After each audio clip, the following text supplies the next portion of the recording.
Yang kedua, ada mekanisme yang harus diselesaikan. Pertama, masalah izin dari Presiden, karena ini bukan program legislasi yang sudah dicanangkan dalam agenda tahunan kita tahun 2018. Jadi tetap melalui Bu Tuti juga nantinya tujuannya. Kalau sudah ada izin itu kita percepat prosesnya. Nah, persoalannya mungkin agak mudah, lebih mudah. Dan terakhir, kami sebagai menangani bidang politik, hukum dan keamanan yang tahun ini merupakan tahun politik puncaknya tahun 2019 besok. Suasana politik ini memang sangat riskan bagi kita. Kenapa? Karena besok itu ada pemilihan presiden dan pemilihan legislatif, mulai dari kabupaten, kota, provinsi, dan nasional.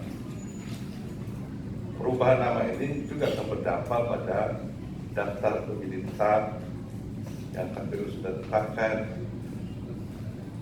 Kan ada KTP elektronik yang dipakai sebagai dasar pileg dan pilpres besok.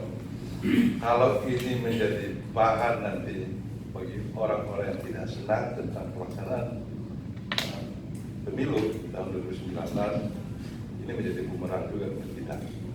Oleh karena itu, samping syarat teknis yang 9 langkah tadi yang disampaikan oleh Pak Direktur, kita coba begini, sambil jalan juga kita akan melakukan kajian khusus tentang dampak politiknya, dan ini kan tahun politik. Oleh karena itu, boleh saja hari ini kita bersenang-senang riang, tapi berdoa juga bahwa proses politik yang kita capai sampai dengan harapan Pak Bupati bulan Oktober kita bisa selesaikan. Itu bagian dari proses kita bersama. Kami akan mencoba mengkaji tentang dampak politik, hukum dan keamanannya, sehingga nanti pelaksanaan pileg dan pilpres berjalan lancar. Keinginan daerah juga kita bisa penuhi. Dua hal ini penting karena saya pribadi, saya dapat saja perubahan namanya. Walaupun tadi sudah Tenggara, ada Baratnya lagi, seperti itu ya. Mudah-mudahan besok tidak lagi Tanimbar, ada Tanimbar Tengah lagi ditambah gitu. Karena semua orang awalnya satu suku besar, tapi begitu ada perbedaan persepsi, ada perbedaan kepentingan, tiba-tiba ada keinginan untuk membentuk. Apalagi Tanimbar ini kan, kawasan Tanimbar ini kan agak jauh ya dari Maluku Utara dan Maluku khususnya. Ini lebih dekat dengan Nusa Tenggara Timur. Ini bayangkan. Dan Australia juga. Keinginan seperti itu juga akan bisa muncul di kawasan ini. Oleh karena itu dampak ini akan kita coba kaji, dan kaji ini tidak kami libatkan orang daerah, karena ini kan kepentingan nasional. Oleh karena itu nanti secara bertahap itu kita bahas bersama-sama. Secara prinsip kami mendukung keinginan ini, tapi setelah selesai melakukan kajian bersama.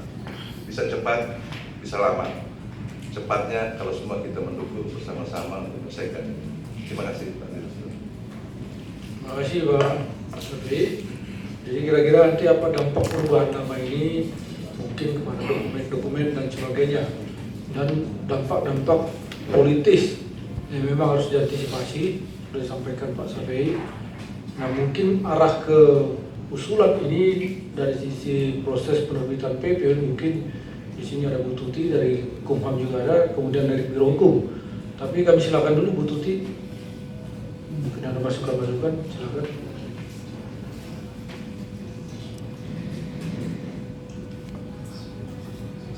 Terima kasih Pak Direktur, saya hormati Pak Safei, Pak Asdep, Pak Bupati, Bapak Ketua DPRD dan jajarannya, dan teman-teman dari Kementerian dan Lembaga.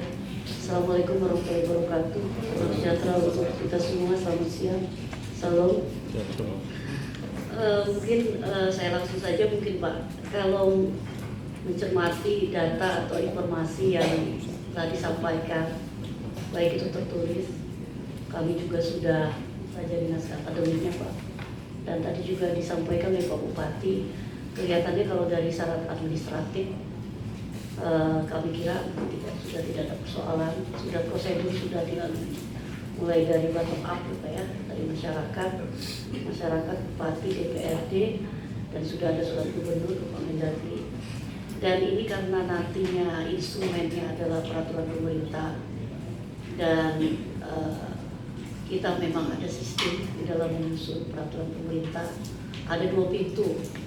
Pintu pertama masuk dalam Proksun, yaitu program penyusunan tahunan, itu ada keputusan presiden, dan dari PP atau Kepres yang memang tidak masuk Proksun, tetapi memang dipandang atau dinilai memiliki urgensi untuk disusun dan ditetapkan, maka itu melalui mekanisme izin prakarsa.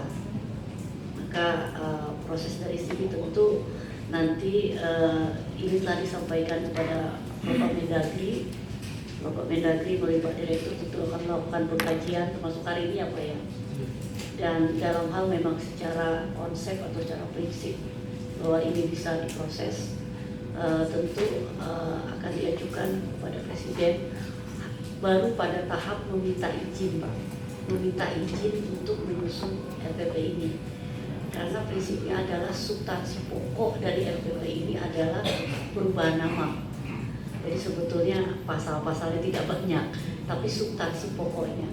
Dan ini memang diperlukan sama untuk inisiasi daerah yang mungkin ingin mengganti ibu kota atau juga pemekaran. Itu kita memang mekanismenya adalah izin prakarsa dulu. Nanti dalam hal Pak Presiden sudah menyetujui, barulah kemudian proses masuk pada tahap perancangan atau penyusunan draftingnya kan gitu Pak. Kami mungkin izinkan Pak Direktur, kami kebetulan sudah ulang balik naskah akademiknya.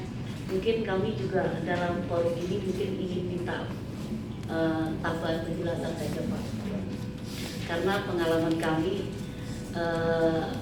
dengan Pak Direktur juga teman-teman Kemdagri ini kan bukan yang sekali 2 kali. Sudah beberapa daerah yang meminta untuk ganti nama. Terakhir Mamuju ya Pak ya, yang Pasangkayu.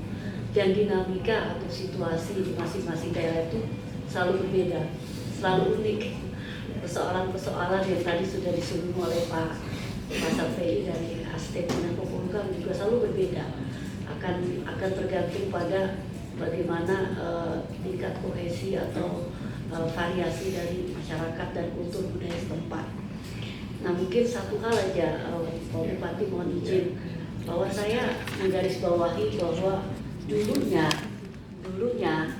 ini Maluku Tenggara Barat itu kan nyatu ya Pak dengan Maluku Barat Daya. Nah, pertanyaan sederhana aja Pak, apakah secara historik atau secara sosiologi ketika kita menyebut nama Kepulauan Tanimbar ini secara konsep kewilayahannya itu hanya memang betul-betul untuk Maluku Tenggara Barat yang saat ini yang sedang bapak-bapak ini perjuangkan, atau dulu secara sosial historik sebenarnya mencakup Maluku Barat Daya.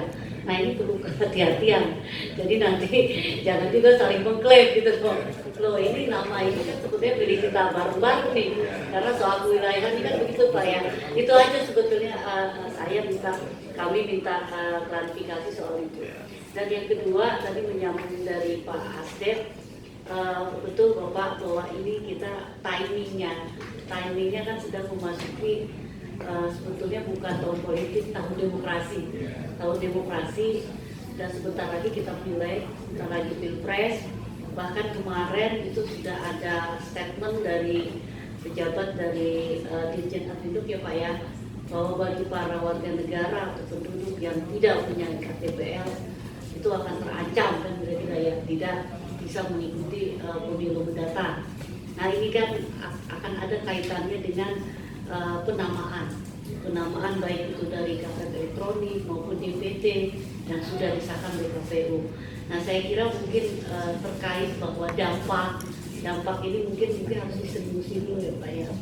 Walaupun sebetulnya secara regulasi ada sebetulnya instrumen solusinya juga ada. Artinya bahwa tidak semua regulasi yang ditetapkan pada tanggal tersebut harus berlaku pada tanggal tersebut. Itu kan sebagai salah satu ini Pak Direktur ancer-ancer ya. Artinya bahwa aman yang mungkin secara politik kan sebetulnya perubahan nama itu nantilah selesai setelah pemilu selesai.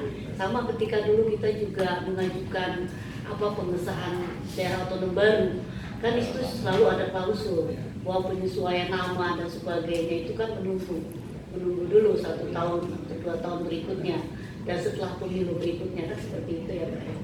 Nah ini satu hal yang mungkin perlu agak kehati-hatian. Nanti mungkin monggo Pak Direktur yang mungkin karena ini prosesnya ada di Kementerian Dalam Negeri, apakah ini nanti perlu diminta konsultasi juga mungkin dengan KPU, lebih kepada menjaga jangan sampai tahun demokrasi ini nanti malah nanti memberikan persepsi yang kurang menguntungkan bagi pemerintah. Karena secara kebijakan saya sepakat dengan Pak KPI bahwa kalau ini